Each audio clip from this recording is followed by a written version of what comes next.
Okay, so CincyCon has come and gone, and I apologize for the delay in shooting this wrap-up video. I just had a lot of things I had to take care of for the family and for business and all that kind of stuff. So rest assured, I noticed that I'm wearing the same shirt for this that I wore on the day on the intro video. So I have showered, I have washed my clothes, they are laundered. Trust me, I'm not that type of gamer. So, CincyCon 2015, how was it? Overall, I was very pleased. Like I said, I hadn't been there before. I don't know what the official attendance was. I'm going to venture to guess, maybe 600. I don't know. I'll try to find out, but it doesn't really matter because here's the important thing. There was ample gaming space because they had moved locations because they outgrew the other one, which was good. There was space for open gaming.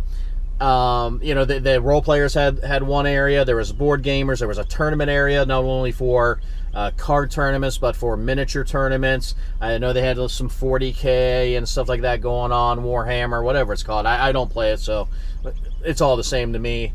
And then they had the historical miniature tournaments going on as well. And then they had a general reception area with all the raffle prizes. And gosh, I bet there were probably 50 raffle prizes, which I know it doesn't sound like a lot, but for a small con, you know, there was a lot of prizes out there. And the great thing was that they were probably 80% board games.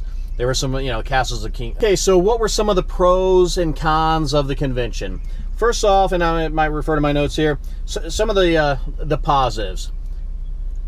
$20 for the entire weekend. All right, you can't beat that for a 3-day con if you choose to go all 3 days. Even if you just choose to go one day, $20 is still not a bad price. You know, I went down Friday, Saturday, Sunday. I got in 2 games on Friday. I did 2 games on Saturday, and then I did 2 on Sunday, which I could have done more on Saturday.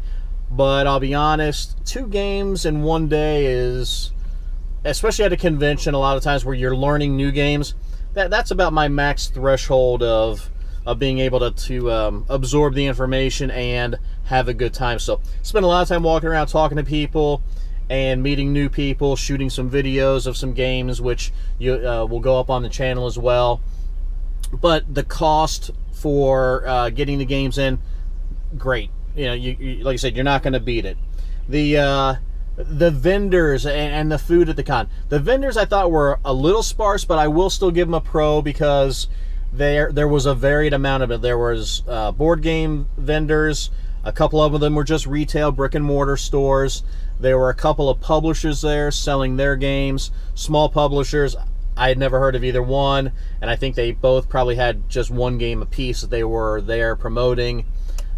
And the one I have a video for Roll1 Games publisher, their new game called Gear Grinders. I did shoot a video for that one. And then the other one was Scrum Brawl, was the name of the game. And I think that game's been out for a while, but it seemed to be very popular. They had a lot of people playing it around their area, so, you know, that's good for them. There were some people there selling, you know, I assume it was LARPing stuff. I don't know. I mean, costume stuff, steampunky stuff.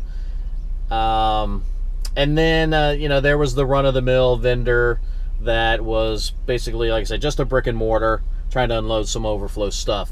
They had a flea market area. I only made 1 pass through the flea market area.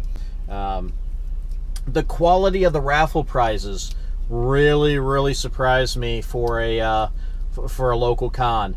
This, you know, like I said, there were probably 50 items in it, a lot of board games, you know, some very nice board games that were in there, and there were a lot of others that I hadn't really, you know, well, I'd heard of, but, you know, they're not like people are standing in lines trying to get them.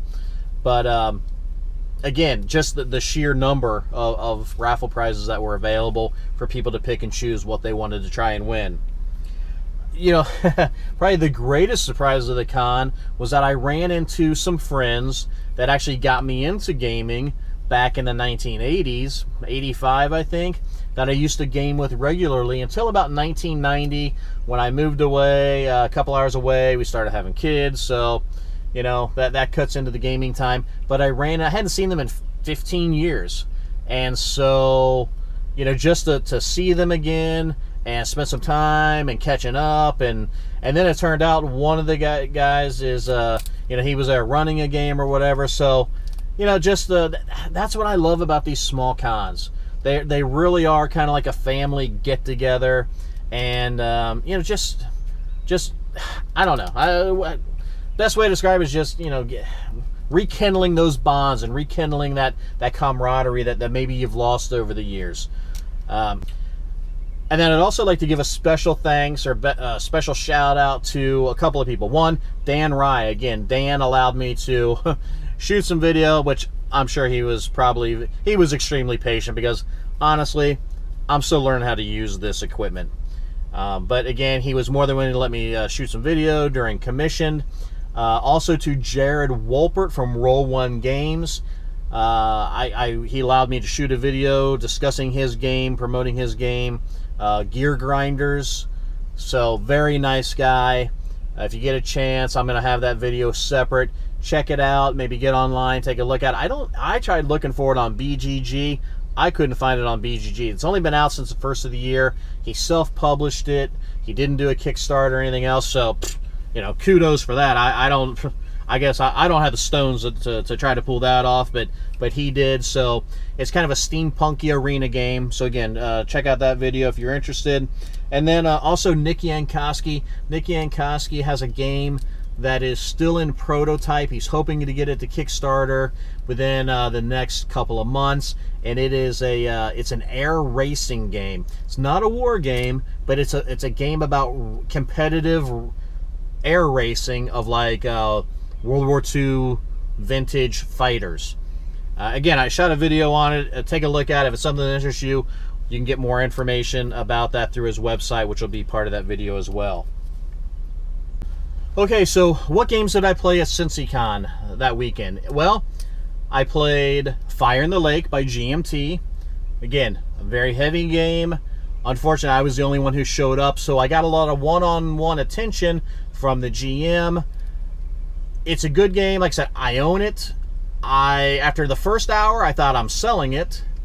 After the second hour, I thought, well, I don't know. In the third hour, I'll probably keep it because I do want to learn how to play it better. Here's the only downside to the game at the con. Again, I was the only one who showed up. 2, the GM, very nice guy, very knowledgeable guy, but he had been a playtester of the game, and he's also the GM at the World Board Gaming Championships. So he has more knowledge than I could ever hope to have about the game. He was very good about walking me through and kind of showing me things, but it was almost like he was playing both sides and I was just kind of the spectator. Yeah, try and do an assault up here, which probably won't do me very much because I've only can do basically I've got 5 pieces here, and that basically means since it goes 3 from 1, I can only take out 1 unit, so that doesn't help me. Also, an advise action can only be done in space. Is reallocate, and I don't really see any place where I want to reallocate. So let's say I'm going to try, yeah, this one actually is the best. So I would drive, don't worry, that's okay. You can get to, I'll take that up to, cost me. Again, that was Fire in the Lake by GMT. I am going to keep it. I do hope to get it to the table with a couple of buddies of mine that play that style of game, and then we'll have a better idea. I then played Viticulture that night. Viticulture, you know what, when that game first came out, there was no way I thought I'd ever play that game. The theme of it just seemed like the most boring thing in the world. Had a chance to play it. Again, Dan Rye taught us that game. We had a 6-player game. I tell you what, that game was fun. That game is a lot of fun. And we just played the base game, and I know the expansions are supposed to make it a lot better. He was running it the next day with the expansions. I didn't get to play it with the expansions, but the base game by itself, really enjoyed. A lot, you know, there's quite a bit of strategy in it. With 6 players, you're constantly, you know, the thing that you wanted to do always gets done before you get the opportunity.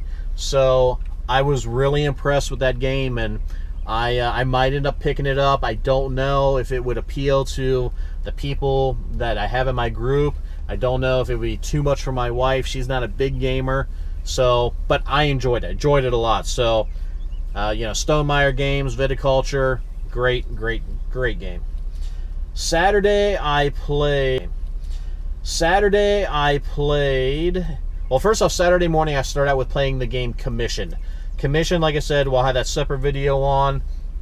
A prototype game, and it was a lot more fun than I thought it would be. Again, one of those games where I thought the theme, you're talking about kind of a historical game based upon the founding of the Christian church, and you're playing an apostle. The second game I played on Saturday was Imperial Assault, Star Wars Imperial Assault.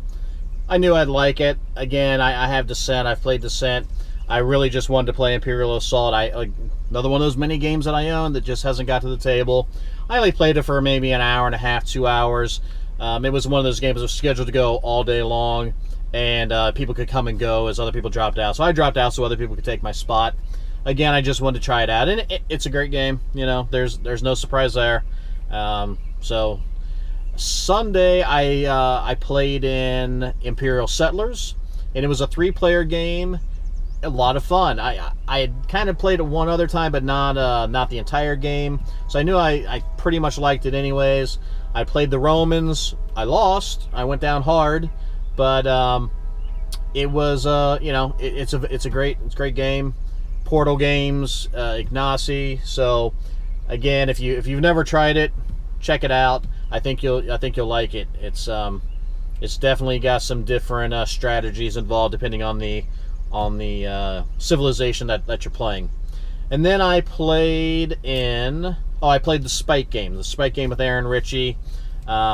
Spike by R&R Games. It was okay. We only played a 3-player game. The one thing I would say about that game, I didn't feel like there was a lot of social interaction going on in that game. I think you pretty much were just focused on your cards, your strategy, trying to figure out the best route to get to where you needed to go, pick up and deliver, and there wasn't a whole lot of need to interact with anyone else other than, is it my turn? Did you go? Oh, could you move me up on the point track there? So, and I could see that there could possibly be a couple of strategies where maybe you don't have to focus a whole lot even on what your cards are. You can just manipulate that stock or that commodities payout section with a lot of short tracks. So again, I don't know for sure because I've only played it once, but I just was kind of getting that feeling that could be a way to kind of get around the strategy that was the main design of the game. So don't know if I'd ever play it again. It was okay. Again, but as far as from the social interaction point, I could have been playing it alone on my. I hope there's something within this video that you find to be interesting enough to get you to come back to check out a couple more videos and then hopefully just keep building upon that. I'm going to have separate videos, as I said, for Commissioned, Gear Grinders, and Full Throttle Air Racing. So if any of those sound like something that might intrigue you, come back, check out those videos, and if you like us, subscribe. If you don't like us, well, give us another try. We hope to improve and bring you some more content. I will be at Origins in June, so less than a month away, and I hope to bring you some more videos there. And also to then kind of, if you see me there, if you're one of the 1 or 2 people that's watched these videos by then, and you want to share something about your collection or your favorite game, let me know. Shoot me an email, put a comment down below. The email should be in the little info box there at the bottom. Alright, so that's going to wrap up this edition of Board Game Social. I appreciate you guys so much for checking out this channel, giving it a chance. If you like what you see, please subscribe to us on YouTube. Follow me on Twitter. Like us on Facebook. Do any of them, all of them, some of them. I'm so desperate for your love and attention. My wife's already said she's not going to like this channel. She ain't going to watch it. So I'm relying on you to do that for me. So until the next time, please take care, and I'll see you at the next social event. See ya.